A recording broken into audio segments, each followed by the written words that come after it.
tem me ensinado.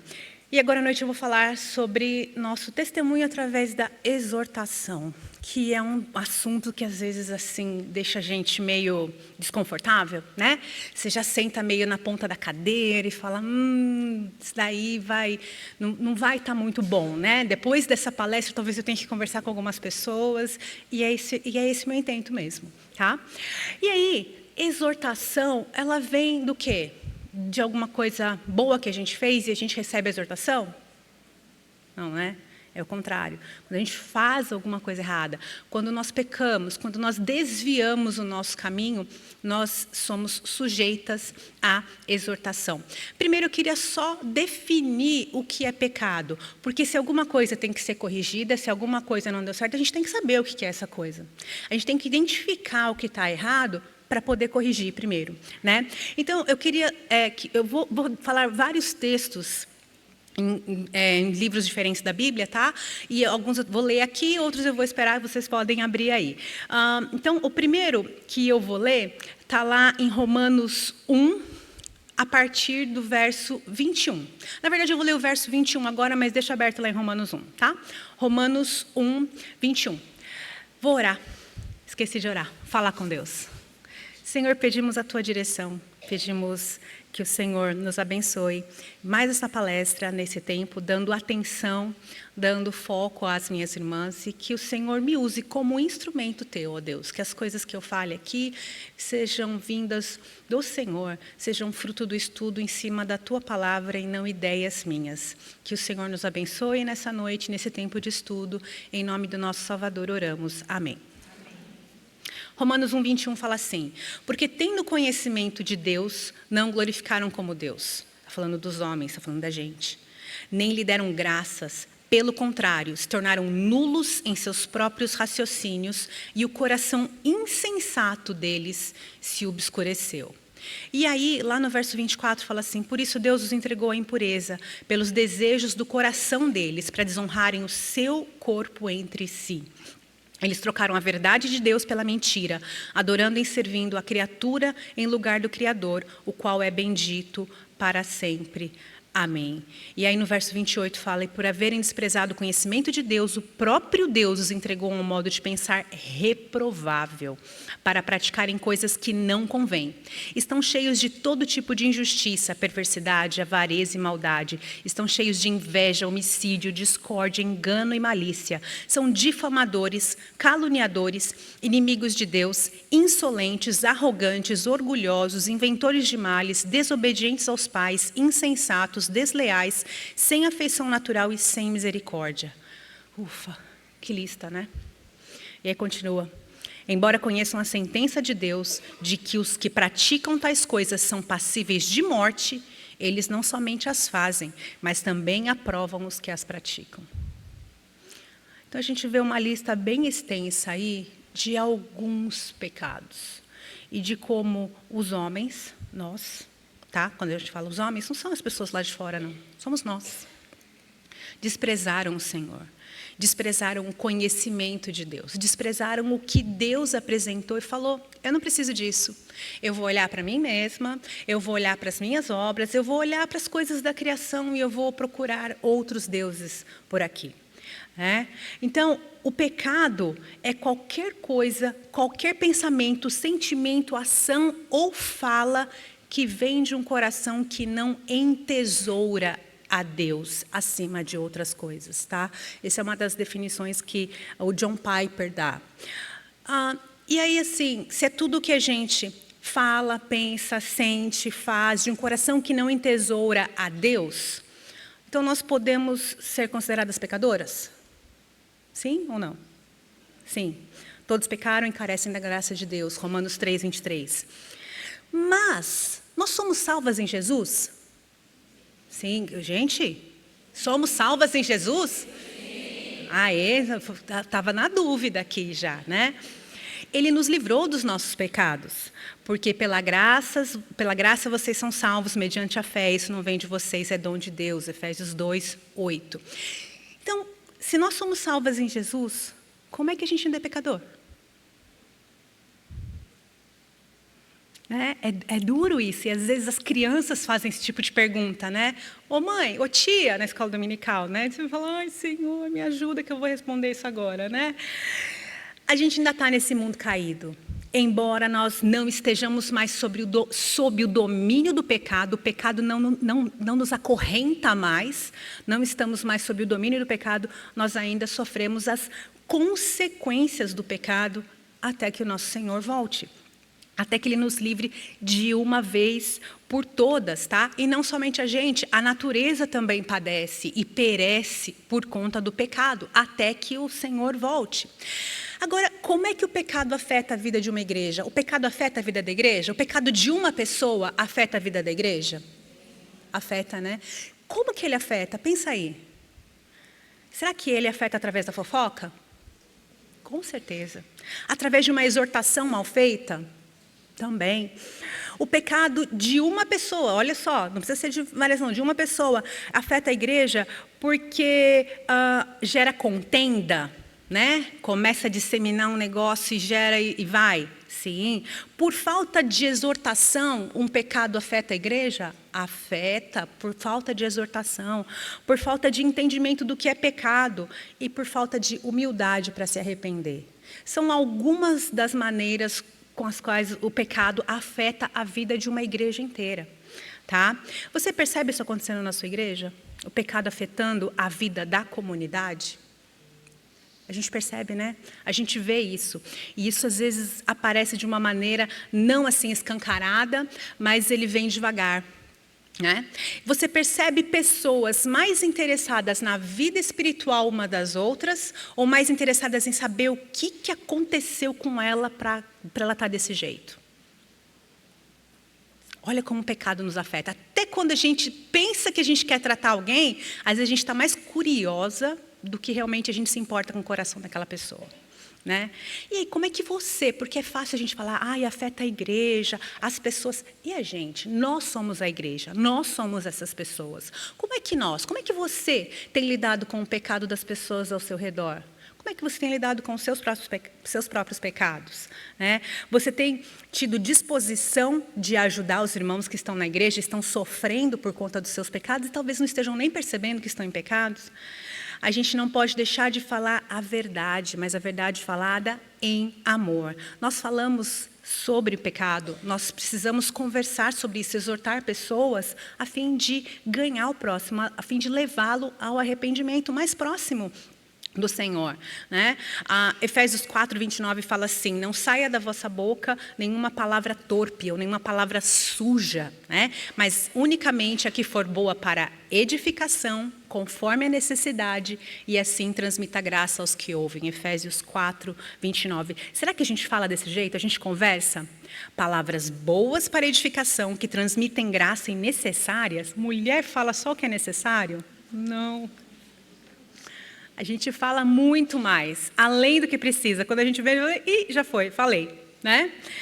E a exortação, ela é uma prática que precisa ser ensinada na igreja. Ela precisa ser praticada na igreja para que a igreja cresça e se desenvolva saudavelmente. Tá?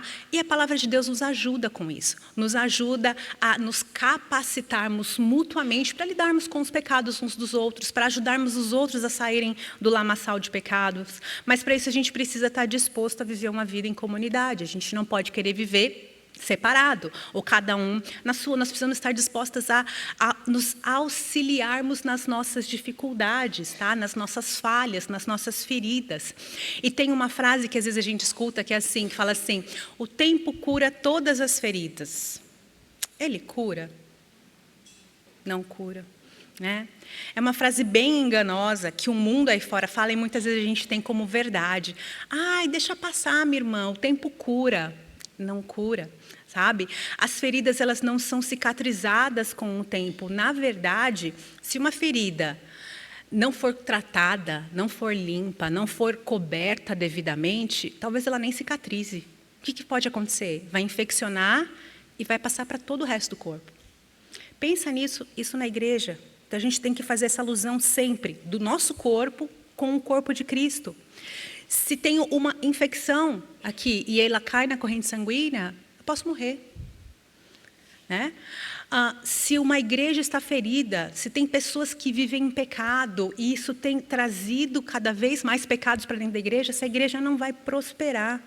Ela não vai continuar crescendo. É uma igreja que está ferida, que está doente, precisa de cuidado, de tratamento. Tá? Então, o tempo não cobre, não sara as feridas. O que pode acontecer, às vezes, se não tiver cuidado, a ferida vai cicatrizar sem cuidado, vai ficar aquela cicatriz enorme, né? Tem muita chance de ficar aquela marca grande com uma pele bem mais endurecida, que dói. Né? Acontece isso, fechou, mas não é que ela cicatrizou e foi tratada e foi curada. Né? E uma ferida de natureza espiritual, ela não é curada com o tempo, mas ela pode ser curada com acompanhamento, com exortação, com misericórdia, com perdão vindo do Senhor. E muitos podem achar que uma exortação é algo muito duro. Tem muitas igrejas hoje aí que assim, você não pode falar de exortação. Você tem que falar de graça, misericórdia, amor. Você não pode falar de pecado, porque, né, machuca as pessoas, elas não vão querer mais voltar aqui. Mas se a palavra de Deus fala de pecado, nós que somos o povo de Deus, falamos sobre o que Deus fala. Temos que tratar desses problemas também. E aí a palavra nos ensina que a disciplina é boa para o crescimento, para a unidade da igreja, e ela é uma forma da gente demonstrar amor pelas outras pessoas. Não cuidar, não disciplinar, é na verdade um descuido, um desleixo, algo que destrói o corpo de Cristo. E muitas vezes a gente opta por não se envolver com coisas difíceis na igreja, né? Porque a gente não quer ter a confrontação. É difícil mesmo a gente confrontar alguém. Você chegar para a pessoa e confrontá-la nos seus erros, nos seus pecados. Né? A gente não quer se desgastar. Você fala, eu tenho uma amizade tão boa com ela. Eu vou perder isso. Não quero. Né? A gente não quer lidar com o pecado alheio, porque afinal de contas eu já tenho os meus para lidar, vou ter que lidar com os meus, tenho os meus filhos para cuidar, e vou cuidar da irmã ainda. É muita coisa, Nathalie, não é para mim. Né? Então a gente tem esse medo. E aí o que acontece? A gente vê coisas sendo postadas, sendo faladas, e você sabe que está errado, mas você fala, ai, estou com preguiça, quero não, deixa outro fazer. Né? E aí esse é um pensamento extremamente egoísta. Porque pensa só, eu vou pensar aqui nos meus filhos, tenho 3 filhos. Tá? Se eu deixo eles fazerem o que eles querem e não os exorto, é sinal de amor? Não. Não é sinal de amor, é sinal de desleixo. Eu não amo, né? E assim, se como pais nós disciplinamos os nossos filhos, por que nós somos tão desleixados com a vida dos irmãos da igreja? Não é meu filho, né? Não está na minha casa, mas é irmão. Nós temos a obrigação, nós precisamos cuidar uns dos outros. Salmo 141:5 fala assim, fira-me o justo, isso será um favor. Repreenda-me e será como óleo sobre a minha cabeça, a qual não há de rejeitá-lo. Continuarei a orar enquanto os perversos praticam maldade. Provérbios 27:5 e 6 fala, melhor é a repreensão franca do que o amor encoberto. Sabe o que é o amor encoberto? É aquela lisonja dos lábios. É o amor encoberto. Do que a repreensão franca. Né? Leais são as feridas feitas pelo que ama. Porém, os beijos de quem odeia são enganosos. Irmãs, como é bom ser corrigido por quem te ama. Como é bom ser corrigido por quem te ama, porque você sabe que a pessoa quer o seu bem. Eu não sei se já aconteceu com você, de alguém chegar para você e falar alguma coisa e a pessoa te corrigir porque ela te ama, porque ela quer o seu melhor. Às vezes a gente não ouve com ouvidos assim bons, né, com aquela terra fértil, mas como é bom a pessoa te repreender e você perceber que ela quer o seu bem, ela não está fazendo isso por orgulho, por inveja, por nada, é por amor a você. Alguém que quer que a gente seja mais parecido com o nosso Salvador, por isso que ela veio nos repreender, por isso que ela veio nos chamar para conversar com a gente. E olha, a exortação, ela abençoa os dois lados.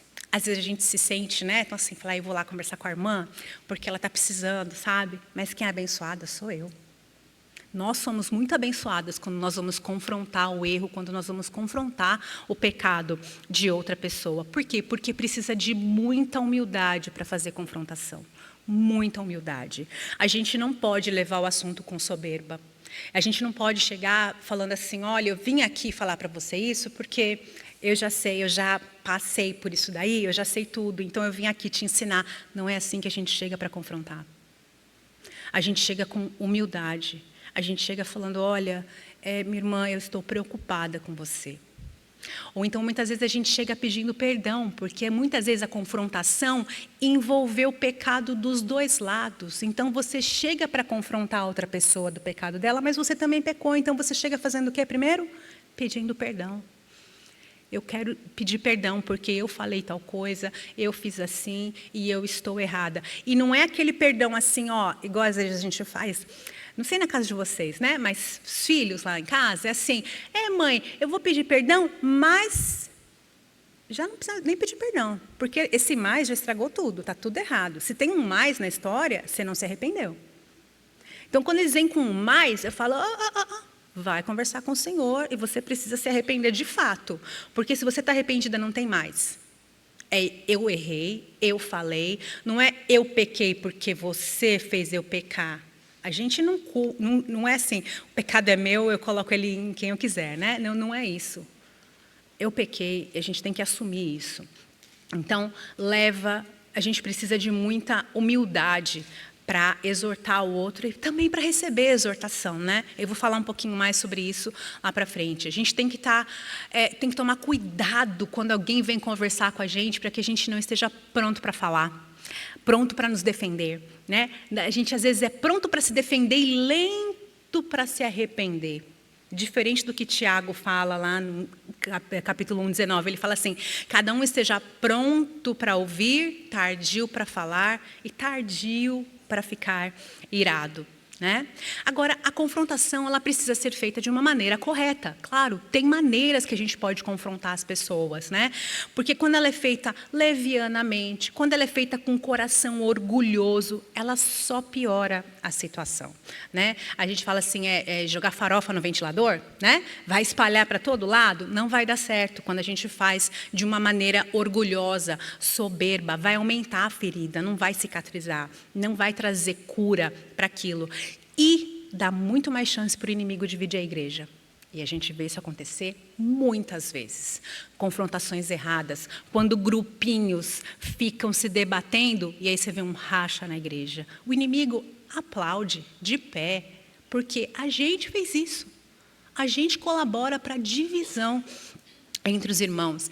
E a nossa missão, como testemunhas do Senhor, não é dividir, é multiplicar. Né? De manhã eu falei sobre multiplicação através do discipulado. Então, nós precisamos multiplicar, crescer, continuar unidas, fortes e não criar divisão.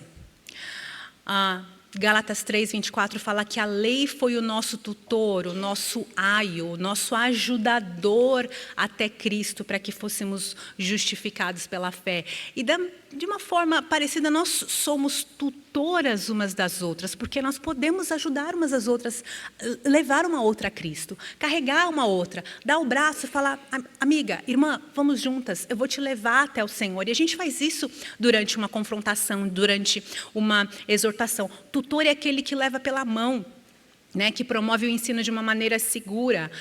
E parafraseando o Pequeno Príncipe, né, cada uma de nós é responsável pela irmã que cativas. Né? Nós somos responsáveis umas pelas outras. Tá? Se você acha que você não tem essa responsabilidade, que você não é tutora de ninguém, cada um por si, Deus por todos. Né? Não quero saber de ninguém, não. Já tem um bando lá em casa que eu tenho que tomar conta, tenho que tomar conta mais das outras. Aí, cuidado. Teve um que tentou jogar essa história para cima de Deus, essa desculpa, sabe? Porque Caim, quando foi perguntado do seu irmão, ele tinha acabado de matar o irmão. E aí Deus chega para ele, e aí, cadê o seu irmão? Sabe o que ele responde para Deus? Não sei, por acaso eu sou o guardador, né, o tutor do meu irmão? E sim, nós somos tutoras, guardadoras umas das outras, tá? Guardadoras uns dos outros na casa do Senhor, na igreja, dentro da família da fé. E isso direciona quem a gente deve confrontar. aqueles que são irmãos na fé, aqueles que professaram a sua fé e falam, eu sou do Senhor Jesus, agora eu faço parte dessa família. Então, nós temos o dever de confrontar essas pessoas, né? E muitas vezes a gente se esquece que a disciplina na igreja pode ser feita de uma maneira simples.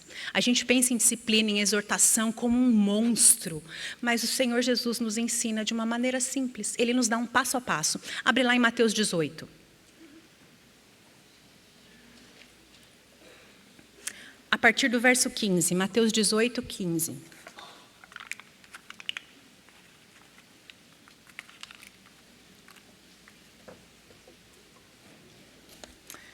Ele fala assim, se o seu irmão pecar contra você, vá e repreenda-o em particular. Se ele ouvir, você ganhou o seu irmão. Olha que simples. Mas se não ouvir, leve ainda com você uma ou duas pessoas, para que pelo depoimento de 2 ou 3 testemunhas, toda a questão seja decidida. E se ele se recusar a ouvir essas pessoas, exponha o assunto à igreja. E se ele se recusar também a ouvir a igreja, considere-o como gentil e publicano. Então veja só, nesse texto, Cristo está nos dando instruções que são um manual para como a gente deve lidar com o pecado, como a gente deve exortar as outras pessoas. E vai de um tratamento mais restrito, né, de um público mais restrito, até o mais amplo. Porque assim, se ele pecou contra você, vai lá, converse com ele. Quantas pessoas foram envolvidas? 2. Tá? Acabou. Resolveu, ganhaste o teu irmão, ganhaste a tua irmã. A responsabilidade é individual para que a gente lide e trate dos pecados, dos problemas, dos conflitos entre nós. Tá? Inclusive, quando foi você que pecou contra o outro, vai lá reparar um problema, vai lá separar. Não fique esperando a pessoa vir falar com você, não, porque isso é conversinha de criança, sabe? Ele que começou primeiro. Ai, não vou falar com ela porque foi ela que não sei o quê, porque ela que passou reto. Ai, gente, e a gente faz isso quando? De vez em quando? Não, sempre. Ah, ó, esse livrinho aqui, ó, fantástico para lidar com isso. Né? Não fique esperando a pessoa vir falar com você. Tá? Gálatas 6:1 fala assim, irmãos, se alguém for surpreendido em alguma falta, vocês que são espirituais, restaurem essa pessoa com um espírito de brandura.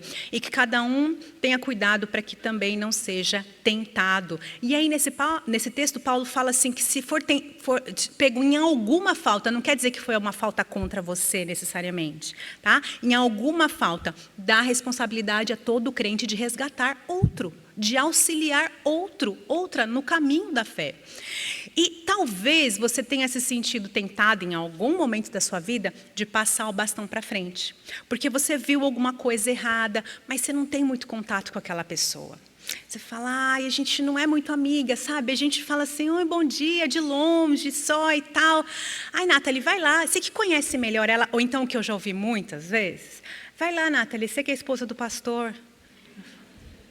Fala, minha irmã, nem conheço a pessoa direito, nem vi ela pecando, vai lá você, né? E já aconteceu isso muitas vezes. Daí eu ser esposa do pastor me dá um título que a pessoa tem, que se sente à vontade para me empurrar e resolver vários problemas. E não, eu não tenho que resolver esses problemas. Se tem outras esposas de pastores aí também, não se sintam nessa obrigação de ficar resolvendo todos os problemas das pessoas da igreja, mas vou passar aqui, essa é outra palestra.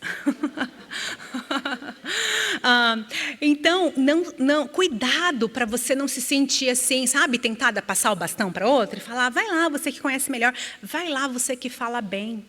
Né? Tem essa também, eu sou tímida, eu não quero, eu que vi, mas eu não quero ter que lidar com isso. Só que daí o que acontece? Ao invés de uma pessoa e da outra, já viraram 3. Porque daí tem a pecadora e tem aí uma que viu e a outra que ouviu, né? Vira fofoca, né? Então, cuidado, porque senão eu brinco assim, não é que a gente tem uma corrente de oração, a gente tem uma corrente de fofocação.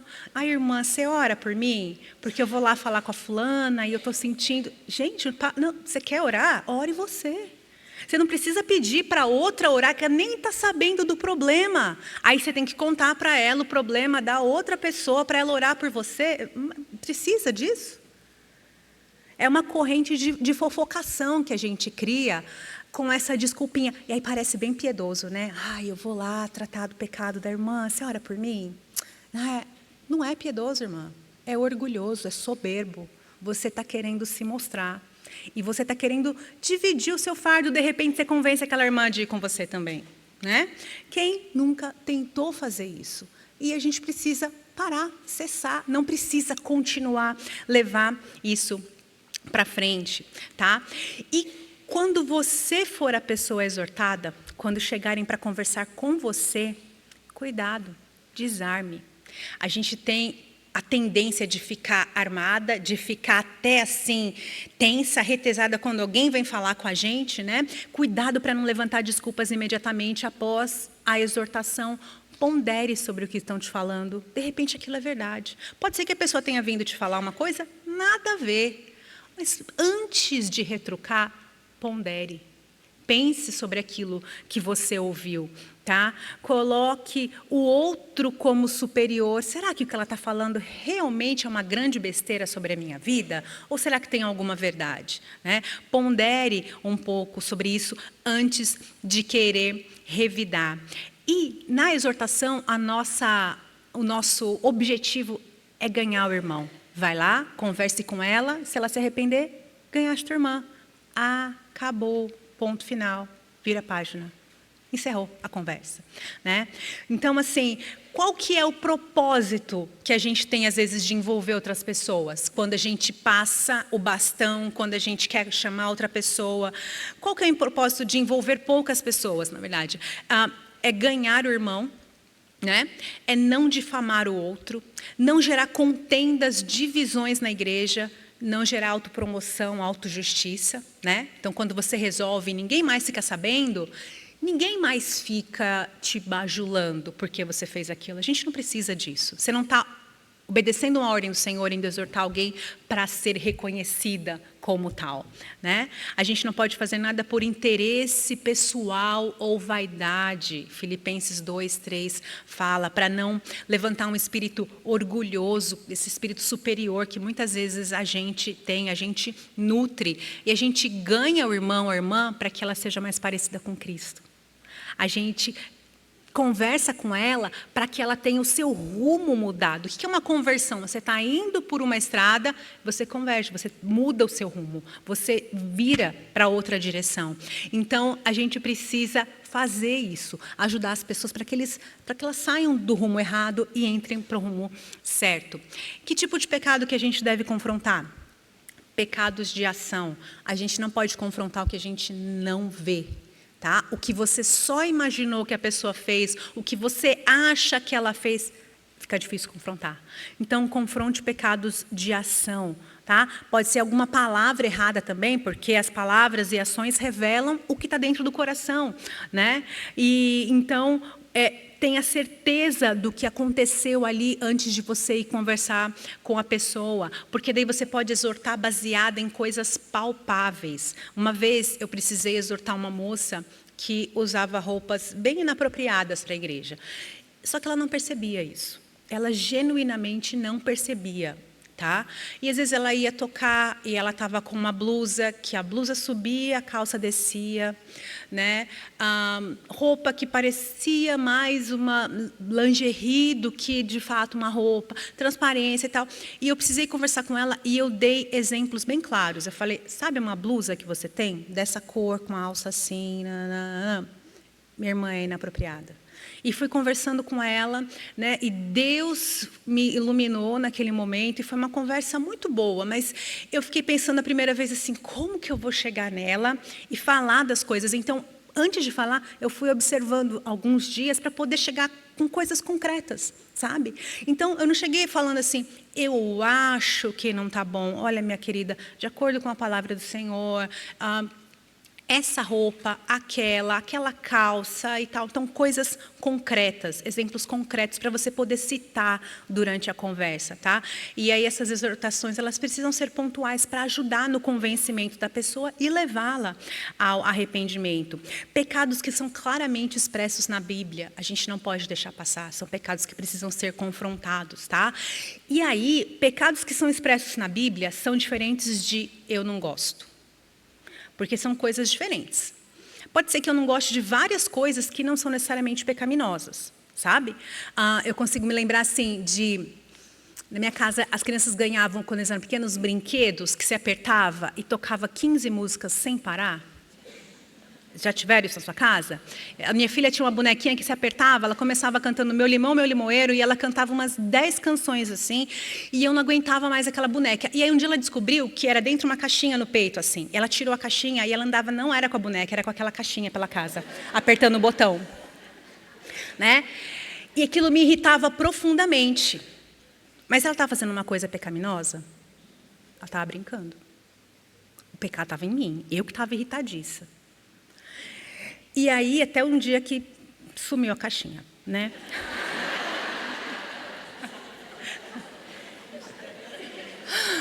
Misteriosamente, a caixinha sumiu. Mas eu penso nisso porque, olha só, se eu brigasse com ela porque ela está brincando, se eu quisesse discipliná-la porque ela estava brincando, a errada seria eu. Porque ela não estava pecando, ela não estava me desobedecendo, ela estava brincando. Ela nem estava com aquilo atrás de mim. É que eu que parecia que ouvia aquele trem o dia inteiro. Né? Então a gente tem que tomar cuidado com coisas que nos desagradam. Eu não gosto daquilo, eu não gosto desse tipo de roupa, eu não gosto desse tipo... É pecado, minha irmã? Não. Então o problema é seu, não é da outra pessoa. Então, discernir essas coisas do que é pecaminoso e o que eu não gosto, o que não é do meu jeito, mas não é pecado. Então, o que eu faço? Eu tolero, eu engulo pelo amor a outro. E eu engulo só? Não, eu mudo. Eu me arrependo, porque talvez o pecado esteja em mim, na minha intolerância, né? Na minha falta de amor. Então, nós precisamos repreender pecados de ação, pecados que são claramente descritos, expressos na Bíblia. Tá? Tem muitos pecados que não podem ser ignorados, mas se a gente começar a andar pela igreja com um detector de pecado, o que vai acontecer? Vai dar ruim, né? Por isso, escolha suas batalhas. Escolha suas batalhas. Tá? Se a gente começar a olhar pela igreja, a gente vai ver muitos pecados que precisam ser confrontados. E aí a gente faria essas confrontações dia e noite sem parar, se realmente nos propuséssemos a isso. Né? Qual é o tipo de pecado que vale a batalha? O pecado que rompe relacionamentos. Tá? Principalmente que rompe relacionamento seu e do ofensor. É um pecado que vale a batalha. É um pecado que quando você vê pessoas que estão em discórdia e você fala as duas estão erradas. Né? Quem tem que trabalhar com isso dia e noite em casa sabe muito bem como é que é ter as crianças e os dois estão errados. E você precisa lidar com as duas partes. Né? Pecado que rompe relacionamento precisa ser urgentemente tratado. Tá? Pecado que não demonstra crescimento, amadurecimento da pessoa, ela está em pecado e ela nem percebe que ela está em pecado. Ela nem sabe o que é isso. Por que é importante? Foi importante eu ler aquela lista no começo, porque nos alerta de algumas coisas que, talvez estivesse fora do meu radar e eu estou caindo nisso. Tá? Pecado que vai trazer consequências na vida das pessoas, na vida de quem está pecando e na vida de outras pessoas. Tá? Esses são pecados que a gente precisa urgentemente tratar. E o resto dos pecados, o que a gente faz? Liga para o pastor? Né? É bom, né? Quando você pode só falar, pastor, e você delega, né? Para o pastor, para o presbítero, para alguém, e você passou para frente o bastão, né? Mas não é bem assim. Provérbios 19:11 fala assim, a sabedoria do homem lhe dá paciência, sua glória é ignorar as ofensas. Então, cuidado para você não virar também uma cri-cri, né? Que tudo você vai lá buzinar no ouvido dos líderes, ou então criar atrito na igreja. Aí. E 1 Pedro 4,8 fala, acima de tudo, porém, tenham muito amor, uns para com os outros, porque o amor cobre a multidão de pecado. O amor cobre muitíssimos pecados. Tá? Então, avalie. O que está acontecendo ali naquela intriga, naquele conflito? É um pecado que não dá para deixar passar? É uma coisa que vai virar uma bola de neve e vai crescer? E, claro, tem coisas que a gente não consegue avaliar ali na hora. Tá? Mas avalie e trate as coisas com amor, com zelo. Mas também não deixe de tratar. Aí agora você vai usar aquela listinha e falar, ai não, isso daqui o amor vai cobrir, vai deixando tudo de lado por temor de homens, porque você não quer se indispor com as pessoas. Então, cuidado, porque falando de amor, a gente pode cair no temor, sabe? E pode ser que a gente tenha muito mais temor de lidar com as coisas, com as pessoas, do que a gente perdoa de fato. E aí um bom termômetro para medir se aquilo realmente foi coberto pelo amor ou pelo temor, é o quanto você se lembra disso. O quanto aquilo continua martelando na sua cabeça. O quanto você ainda tem necessidade de falar do tropeço do outro, do erro do outro, do que a outra pessoa falou para você, do que ela fez contra você. Se você volta nisso, mesmo que seja só na sua cabeça, tá? Não seja para ninguém mais aí de fora. Se você volta a isso, remoe essas ideias de novo e de novo e de novo, isso precisa ser tratado. Isso não foi resolvido. Isso não foi coberto pelo perdão. Porque quando a gente perdoa, a gente esquece? A gente esquece quando a gente perdoa? Não, mas a gente não coloca mais na conta. O Senhor Deus, Ele não tem amnésia. Ele não se esquece dos nossos pecados, mas Ele não nos cobra mais. A nossa conta está em branco, ela está com carimbo de pago. Então, se a gente perdoou alguém, está com carimbo de pago, a gente não tem que ir lá e falar, minha irmã, ó, faltou uma parcela aqui para você pagar. Não dá. Está pago. Está resolvido. Tá? Então, a gente precisa também tratar o pecado de uma maneira bíblica, apontando sempre para Deus. Ele é o nosso auxílio, Ele é o nosso encorajador. A gente tem que apontar o erro, mas também apontar para a salvação, apontar para a coisa certa. Quer ver uma das coisas que mais irritam as crianças? Quando a gente só fala para eles o que está errado e a gente não fala como é que faz o certo. É uma das maneiras com que a gente mais leva os nossos filhos à ira e irrita os nossos filhos. Lá, que em Efésios 6 fala que os pais não devem levar os seus filhos à ira, né? Não irritando os nossos filhos. É assim, quando a gente só chega no menino e você, não sei o quê, não sei o quê, não sei o quê, e derrama um monte de reclamação em cima deles, mas não fala o que é certo. Então, eles sabem tudo o que eles fizeram de errado, mas eles não sabem qual o caminho certo que eles precisam trilhar. E a gente também faz isso com as outras pessoas, muitas vezes. Né? Então, a gente precisa fazer uma exortação de maneira bíblica, apontando para Deus, apontando o caminho para a solução, o caminho para o Senhor. A gente precisa fazer isso sem demora. Se é um pecado que precisa ser tratado, ele fala, vai arguir o seu irmão, vai conversar com o seu irmão, sem demora, não adie a confrontação. Tá? E antes de você fazer a confrontação, a exortação, faça uma autoavaliação de você. Será que você não está indo falar do cisco do olho no seu irmão, da sua irmã, mas você está com uma baita trave no seu olho e você não está percebendo? Confesse o seu pecado primeiro a Deus e depois procure o seu irmão para confrontá-lo. Tá? Muitas vezes, eu já mencionei, essa conversa de exortação, de confrontação, começa com um pedido de perdão. Fala, olha, me perdoe, eu errei contra você. Mesmo que seja, olha, me perdoe, eu errei porque eu falei de você. Mulher tem muito disso. Nós vemos o pecado na outra pessoa, na outra, e a gente fala dela, mas a gente não fala com ela. A gente faz isso direto. E é um pecado que a gente cai de novo e de novo e de novo.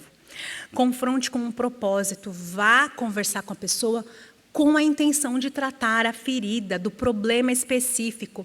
Não vai assim, oi, tudo bem? E daí você conversa sobre um monte de coisas e se tiver uma brecha, você fala do problema. Não, não faça isso. Que você está indo lá, perdendo o seu tempo e o tempo dela. Porque ela vai continuar no pecado e você vai continuar pensando mal dela. Olha só, problema para os dois lados. Vá direto ao ponto. Vá querendo conversar com a pessoa, confrontar a pessoa. Seja honesta. tá?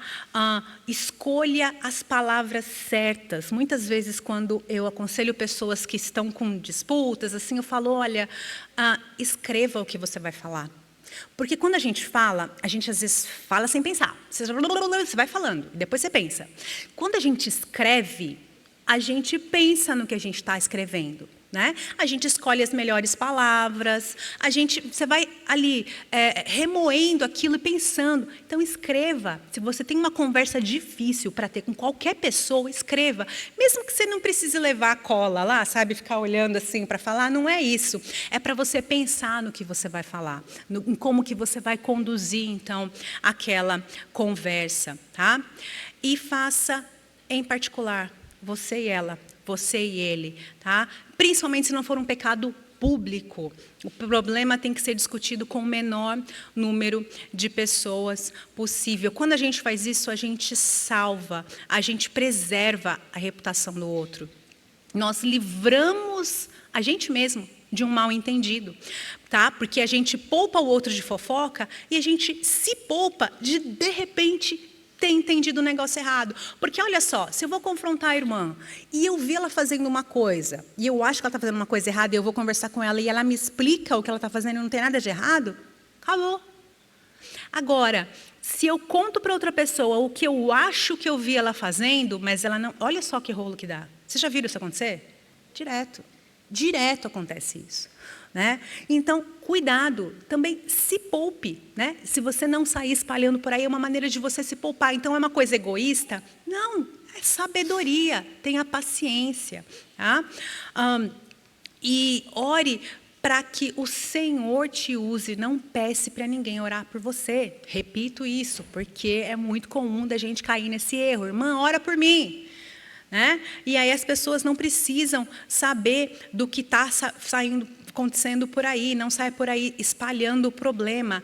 Vá conversar com compaixão. O seu propósito é sarar, tratar, limpar aquela ferida, amparar, alertar a pessoa, trazer a pessoa para o arrependimento. Não é massacrar, não é humilhar, não é expor a pessoa. Se você tem esses propósitos de vingança, você já está indo com o coração errado. Você já está indo com um propósito errado. Ao invés de ir para ajudar, você está indo para afundar mais a pessoa ainda. Tá? A pessoa tem que perceber que você quer o bem dela. Então, fale com brandura, corrigir com brandura, restaurar com mansidão. Lá, Gálatas 6:1 fala isso. A resposta branda, ela desvia o furor, mas a palavra dura, ela suscita o quê? A ira. Tá? Então, a pessoa que está sendo abordada, ela já vai ficar enrijecida. Não é assim que a gente fica quando alguém vem falar alguma coisa para a gente? Você já se fecha a cara, você já fica toda tensa, já fica naquela posição quase que de atacar de volta. Assim, ela já está nessa posição. Se a gente ainda vai com ira, com as palavras erradas, com a palavra que não é branda, pronto. É o puro suco do caos, né? A gente fala lá em São Paulo. Então, não vá no pronto, falei. Eu vou lá mesmo falar umas verdades para ela, não sei o quê, pronto, falei. Tinha que ouvir. Não é assim. Não é desse jeito que a gente trabalha com as outras pessoas, com que a gente leva as outras pessoas ao verdadeiro arrependimento. Tá? Porque aí, ao invés de você ir conversar, você e seu irmão, e se ele se arrepender, ganhar seu irmão, perdeste teu irmão, acabou. Aí, duro é restaurar a conversa a partir desse ponto. Né? Então, achegue-se em amor, se colocando de forma humilde e cuidado com as palavras. Mais uma vez, uma fagulha mal falada incendeia uma grande floresta. Tá? E ore. Eu falei, a oração aqui está no meu último item aqui dessa lista longa, mas tem que ser a primeira coisa que a gente faz. Ore. Ore por você, ore pela pessoa, ore para que Deus prepare aquele coração quando você for conversar com ela, para que Deus te dê as palavras certas, a motivação certa para ir corrigir, para ir exortar, para testemunhar do Senhor perante aquela pessoa, dizendo, olha, eu quero o seu bem, eu quero que você se aproxime mais do Salvador, é por isso que eu estou aqui falando com você sobre isso. Tá? E outra coisa também, entenda o seu papel limitado. Às vezes a gente vai na posição de redentora, né? De salvadora. Eu vou lá falar com ela vai me ouvir, e ela vai se arrepender, e daí no final, e aí não acontece nada do que você planejou. Porque não está nas nossas mãos. Nós somos instrumento do Senhor. Nós atingimos o quê? Os ouvidos. O único que atinge o coração é o Senhor Deus. Então, vá sabendo da sua limitação, mas isso não pode ser uma desculpa para que você não faça, tá? Vá para que você possa glorificar ao Senhor, mesmo que seja através de uma resposta que você não queria que fosse daquele jeito mesmo. E aí, antes de levar o assunto para outros, que daí é o outro passo, né, daquele texto que a gente leu, você já foi conversar, uma listinha aí para a gente pensar, você já foi conversar com a pessoa que te ofendeu, ou que você viu ofensa? Será que você está querendo passar uma mensagem, uma imagem piedosa, né? Então, antes de bater lá na porta do pastor, pense nisso. Você está tentando transferir a responsabilidade para outra pessoa? Será que você quer se aconselhar sobre o caso, ou você tem intenção de se mostrar, olha como eu sou justa? Olha como eu sou piedosa, pastor, por isso que eu estou indo lá conversar com ela. Então, cuidado com as suas motivações aí. E você pode estar errada. Dê o benefício da dúvida para a pessoa. Você pode ter ouvido alguma coisa fora de contexto, tá? Verso 17 fala assim: se não ouvir, leve ainda com você uma ou duas pessoas, para que pelo depoimento de 2 ou 3 testemunhas, toda a questão seja decidida. Isso vem lá de Deuteronômio 19, tá? 19:15 fala assim: uma só testemunha não poderá se levantar contra alguém por qualquer iniquidade ou por qualquer pecado, seja qual for que cometer pelo depoimento de 2 ou 3 testemunhas, se estabelecerá o fato. Então, Cristo está falando lá de uma lei que tinha no Antigo Testamento, que assim, eu não posso levantar um testemunho contra ela, ela vai ser julgada e pronto, acabou, não. 2 ou 3 testemunhas precisam ir lá e confirmar que eu estou certa e ela está errada, porque eu posso estar errada. Então, quando você vai conversar com alguém e a pessoa fala, não, Nathalie, você está errada, você viu errado, você não está entendendo o que eu estou falando e tal, e aí você ainda acha que a pessoa continua em pecado e que ela está mentindo, por exemplo, né? Acontece, então você vai lá e leva uma outra pessoa, para que essa pessoa então julgue junto. E ela olhe para a situação e de repente ela vai olhar e falar, Nathalie, realmente, ela está certa e você está errada. Ou ela vai olhar e falar, não, de fato a pessoa está mentindo, ela está em pecado, ela precisa ser ajudada, mas ela não está reconhecendo isso. Então é um outro passo que a gente dá, sabe? Outras pessoas podem nos ajudar a discernir se o irmão de fato cometeu o pecado apontado, podem ajudar a esclarecer ali aqueles fatos. Pode ser que você tenha uma extrema antipatia para com aquela pessoa. E aí uma terceira pessoa vai perceber isso e vai falar, olha, você está errada, né? Está sendo imprudente. E aí, quando não dá certo, essa advertência, essa confrontação, verso 17, se ele se recusar a ouvir essas pessoas, exponha o assunto à igreja. E aqui a gente vê a disciplina eclesiástica chegando num nível público, tá? Então, daí assim, para que a confrontação cresça em abrangência e intensidade, visando o arrependimento. E apesar de ser uma situação muito triste, é importante que a igreja se envolva com as pessoas que estão em pecado, com as pessoas que estão sendo disciplinadas, para que ela se atente, acorde e, de repente, pela conversa, pelo testemunho, pela exortação de outras pessoas, ela perceba o erro e não caia, não continue em pecado. 1 Timóteo 5:20 fala assim: quanto aos que vivem no pecado, repreenda-os na presença de todos, para que também os demais temam. Serve de exemplo para a congregação, muitas vezes, quando uma pessoa é repreendida, quando o pecado é tratado publicamente, porque talvez outras pessoas estejam começando a andar naquele caminho e acorda, fala, opa, eu não posso andar por aí, esses caminhos não agradam ao Senhor, tá? Não é só, eu tenho medo de ser disciplinado, eu tenho medo de ser exortada, não, isso desagrada ao meu Deus, é um pecado contra Deus, em primeiro lugar. E o alvo é a restauração. O alvo das nossas conversas, o alvo da nossa exortação precisa ser a restauração. A gente não vai conversar com a pessoa para que ela seja punida, né? A gente não vai conversar com a pessoa porque você quer vingança, porque ela pisou no seu dedo e agora você quer vingança sobre ela. Você não quer descontar a sua indignação, a sua ira, o seu descontentamento sobre ela. Se essas são as suas motivações para conversar com alguém, não vá. Não vá, arrependa-se antes. Converse com o Senhor antes de ir, porque se a gente já vai visando a vingança, você está indo com as motivações erradas, porque a vingança pertence ao Senhor, não está nas nossas mãos. Tá? Tem um autor que fala assim que nós somos repórteres e não doutores. A nossa tarefa é levantar um espelho para que o outro veja o seu pecado. Apenas o Senhor consegue operar o coração. É aquilo que eu falei, da gente atingir o ouvido e o Senhor atinge o coração.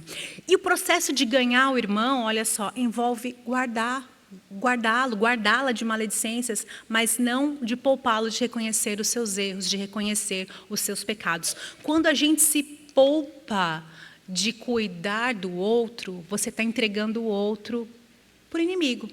Você está deixando ele ladeira abaixo pelo pecado. Sabe? Quando a gente se poupa, quando você se poupa de corrigir o seu filho, de disciplinar, de mostrar o caminho certo para ele, ele vai aprender o caminho certo sozinho? Muito improvável. O mais certo é que o mais provável é que ele continue fazendo as coisas erradas, né? Tratar alguém em pecado não é simples, não é indolor, mas é extremamente necessário e vai moldar a sua vida. Molda a nossa vida quando a gente precisa conversar com alguém, porque o Senhor nos humilha primeiro, antes da gente conversar com o outro. E tem uma coisa muito bela, Provérbios 27:17 fala, com o ferro se afia, assim o homem é o seu amigo. Quando a gente tem que ter conversas difíceis com outras pessoas, é como ferro afiando ferro. Quando o ferro afia ferro, é tranquilo, será? Ou esquenta? Esquenta, sai faísca? Sai, tira a lasca?